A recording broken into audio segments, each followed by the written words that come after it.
what I have got in my hand here is what I really think the best streaming or media streaming stick available. Indeed, it's a lot more powerful and a lot better than some of these media streaming boxes because it does so many different services. This is the Roku Streaming Stick Plus, and it comes in this really nice box. This is the sleeve from the box. I'm going to show you it up a little bit closer very shortly, and also talk about its many features and services that it serves up to your television screen.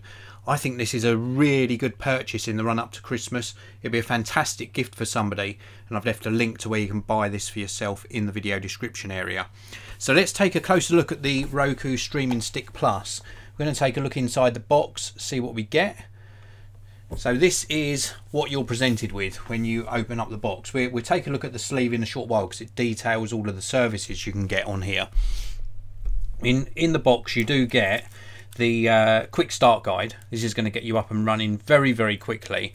It's really nicely laid out, and this is such an easy product to get to grips with. Inside the box we get the streaming stick itself, and this is the new updated version, the Streaming Stick Plus. Now this does HD, it also does 4K, and it supports HDR. We'll take a closer look at the stick in a short while. Also inside the box you get a couple of batteries. These are normally inside a pack, but I've had these out inside the remote control. But you get two AAA batteries.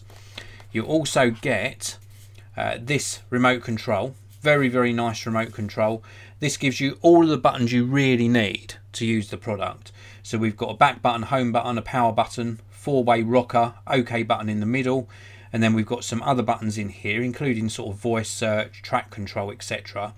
And then we've got shortcut buttons to some of the services: Netflix, Rakuten, Deezer, and whatever this one is here.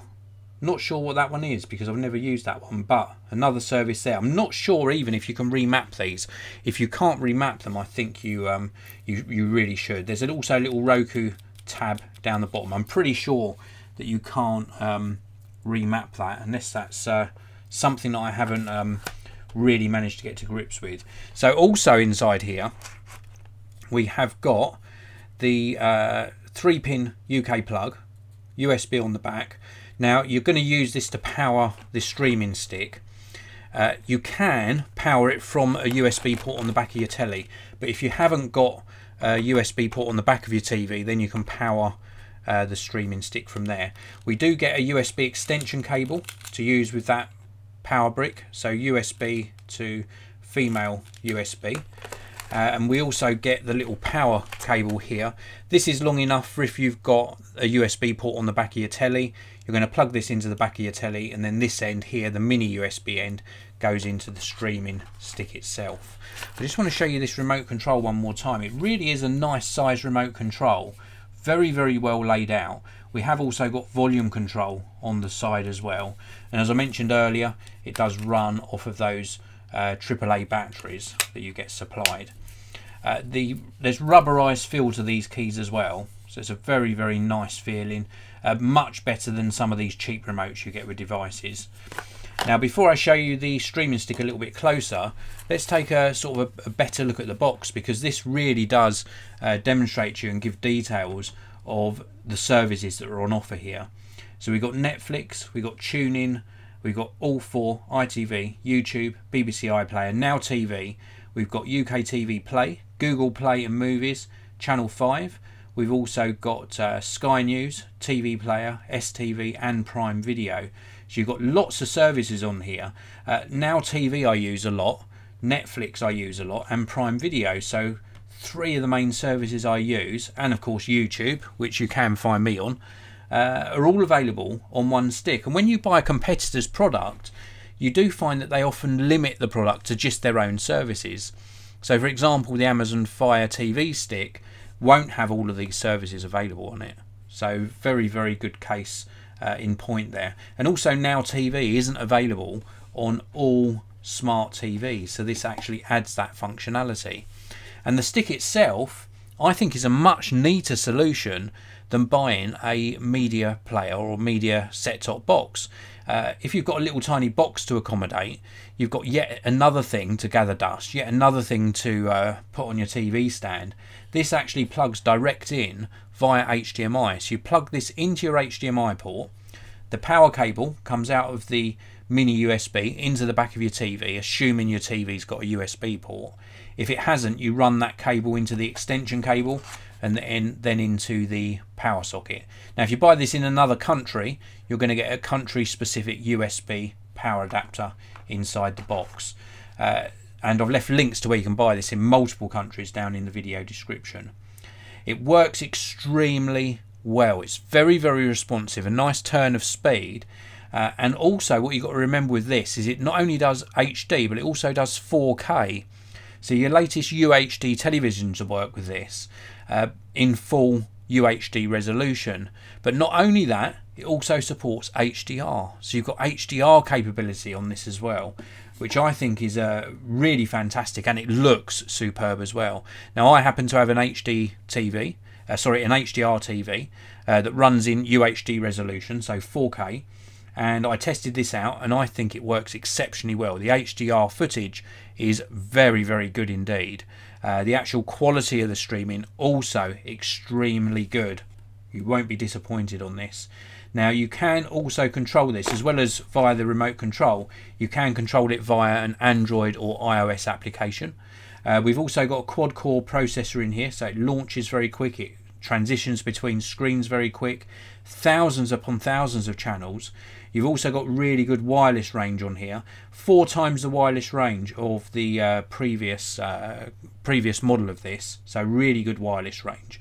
We've also got voice search, and of course, as I showed you on that remote control, we've also got volume up and down, so it actually controls your TV volume all from the one remote control. So you've got access of over 150,000, as it says on the box, movies, TVs and episodes, all in this tiny little package. I think that is absolutely fantastic. And as I mentioned earlier, when you're using competitors' products, something like an Amazon Fire TV or maybe an Apple TV, more often than not you don't get all of the services on one of these other boxes, but this one seems to offer up the best sort of selection of services available. I am really appreciative that this has got Now TV on, because that's not built in to my Sony TV. It was missing. And up until now, I had to have my Apple TV plugged into my main screen rather than my secondary screen, which is where it normally resides, just to get Now TV. With this, it's hidden around the back of the telly. No external boxes or anything, and I've got all of those services, and it works extremely well. The wireless range on this, actually, I'm trying to think the distance between my main TV and one of my routers. It's pretty near, actually. So the wireless range on this, even if I took that router out, would be exceptionally good. I don't think you'd have any problem if your router was in another room and then your TV was in your main living area. For me, I've got a little bit of a cheat. I use one of these mesh Wi-Fi networks, so I've got a mesh router behind my TV which serves up the video footage and the streaming on this really robust connection. So if you do struggle with wireless range, consider a mesh Wi-Fi network, but I think this will work absolutely fine. This is one of the sort of minor disadvantages, not a deal breaker. With some of the set-top boxes you get, some of the actual boxes, you can connect them via Ethernet. Obviously with something like this, you've not got anything to plug in an Ethernet cable, so this is wireless or nothing. So maybe just do a check that where your main TV is has got a good wireless signal strength, and then I don't think you'd have any issues with this at all. So that's it for this video. This is the Roku Streaming Stick Plus. Please do check out the links down in the video description to where you can pick this up for yourself. If you've got any questions at all about this product or tech in general, pop them in the comments section below. If you enjoyed this video, please do hit this like button, not my hand, the like button just down there, give that a little tickle, and also please do subscribe to the channel. Thanks very much for watching, everyone. I'll see you again soon in another video on the Geekanoids channel.